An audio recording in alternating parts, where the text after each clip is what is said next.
What's up, everybody? I'm David Hain. Welcome to episode 251 of the A to D From Addict to Disciple podcast. If you enjoy this podcast, please like, subscribe, follow, and share the link with your friends. If you'd like to get our curriculum, you can get the paperback or ebook of that From Ashes to Destiny on Amazon. Today's episode, number 251 of the A to D From Addict to Disciple podcast, is entitled Counterfeit Courage. I want to give a big welcome to my friends in recovery from the U.S., South Africa, and Australia for their participation in this group. As before, I'll be keeping them anonymous, but I'll be saying their answers as if we're having a live group meeting. Okay, guys, here's your question for today. What did alcohol, drugs, or porn give you the courage to do? And when did you realize the courage was counterfeit? Ben, let's start us off here today. Okay, David. When I look back, the plethora of addictions I was tied to gave me the courage to be who I am now in sobriety, if that makes any sense. It gave me the courage to step out and say what I was feeling, to act on what I was feeling, and believe in what I was feeling. Unfortunately, those feelings were inebriated with a fake confidence that came from that counterfeit comforter, the drugs that I was taking. However, now I'm acting on what I am really feeling, and that excites me because it's my real self. A person who believes and acts and exists on what he is feeling in the moment of clarity and sobriety. Someone guided by the Holy Spirit. I'm a Jesus guy. So now, with a clear mind, I know it was Him all along trying to help me step into a place of confidence in who I am with His guidance. I'm living the abundant life now, and I have to thank Him for it. Wow, great start, Ben. Thanks for sharing with us. We can definitely hear the difference between the counterfeit courage that you had and the courage that now is coming from who you really are. Thanks again. Charlie, what do you think? David, alcohol and drugs gave me the courage to not commit suicide. With a life of traumatic events from birth to 12th grade, I couldn't stand living. But the drugs and the drinking numbed me until 30 years of age when they just couldn't work anymore. You see, my mom died when she was 48 and I was just 28. I started hurting the people I loved, and although I was self-harming and not really feeling it physically, I was feeling it mentally. The drink and drug were counterfeit at that point because no matter how much I did or drank, I knew I was a broken man. Then I started attempting suicide.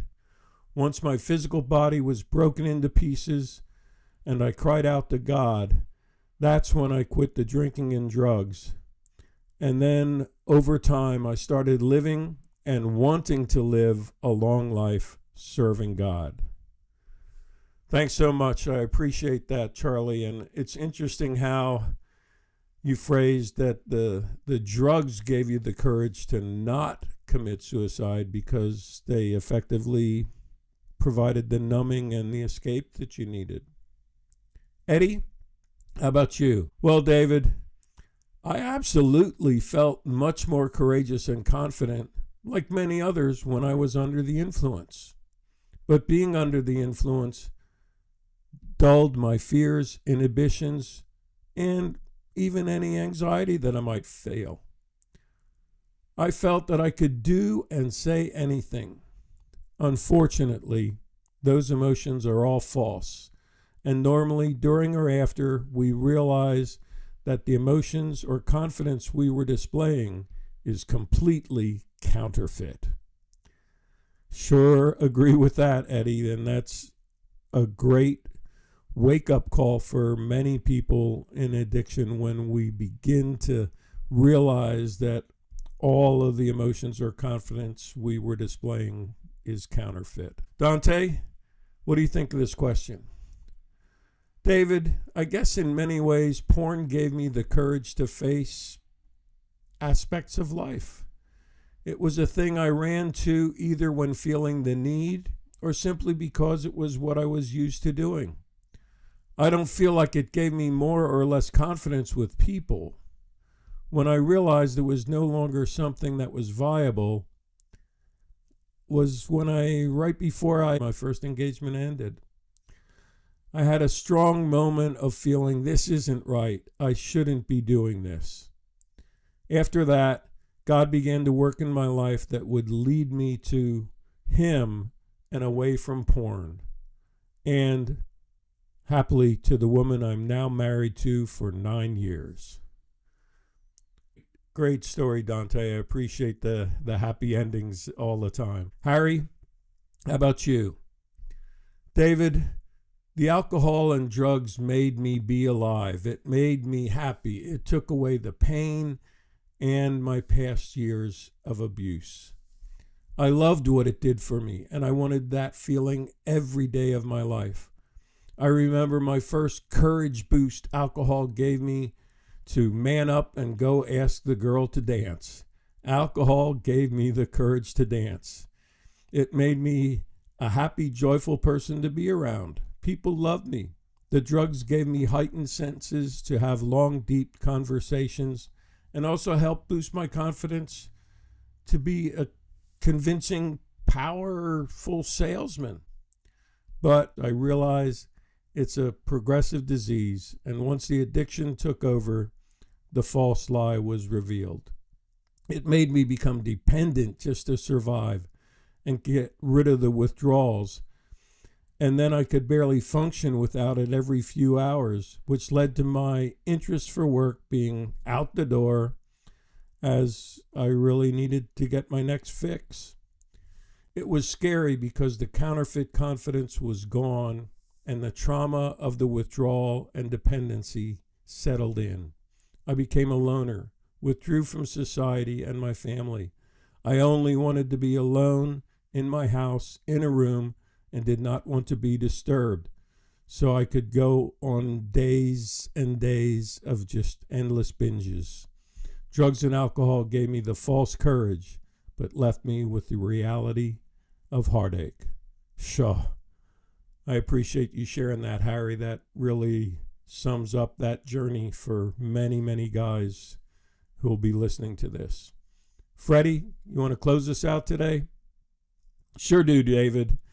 You know, for me, the counterfeit courage that I got from drinking was dating and socializing and throwing parties. I remember regularly drinking Canadian whiskey before visiting one of my first girlfriends as a 16-year-old. And I'd always have Canadian whiskey and host regular parties at my parents' house when they weren't home. But probably it took me till the last 10 years of my 38-year drinking career that I began to slowly understand that this courage was counterfeit. Because I really became insecure and paranoid about my instability. Practically speaking, I could not drink because of withdrawal and the paranoia around withdrawal.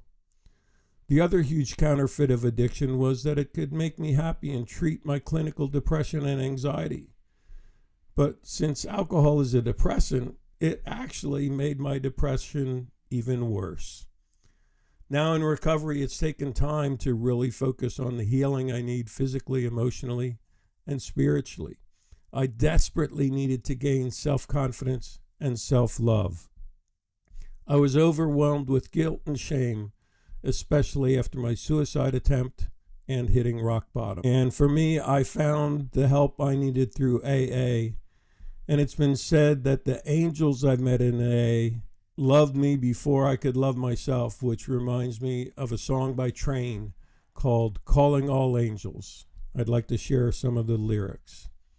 I need a sign to let me know you're here. All of those lines are being crossed over the atmosphere. I need to know that things are going to look up, because I feel us drowning in a sea spilled from a cup. When there is no place safe and no place to put my head, when you can feel the world shake from the words that are said. And I'm calling all angels, and I'm calling all you angels. I won't give up if you don't give up. I won't give up if you don't give up. I'm so grateful to the many people that didn't give up on me and truly were angels. And I'd like to share with the listeners that we all have the unique chance to be an angel to others who are suffering the way we did and still caught up in the counterfeit courage without even knowing it. Shaw, thanks guys. Awesome stuff from each one of you. I really appreciate all your input. Thanks again. And thank you for listening to this episode of the A to D From Addict to Disciple podcast. I hope you enjoyed it. You can definitely get a message to any of the guys if you want to share some feedback to them by just sending it to me by email at davidfroma2d@gmail.com, or you can go to my website, www.froma2d.org, and click on the contact page. If you're listening on Spotify, you can leave your comments by clicking on the link in the platform that they provide, or, just any way that you can reach out. I'm sure the guys would love feedback, as I do. Keep listening to future podcasts, and as always, stay safe and stay resilient.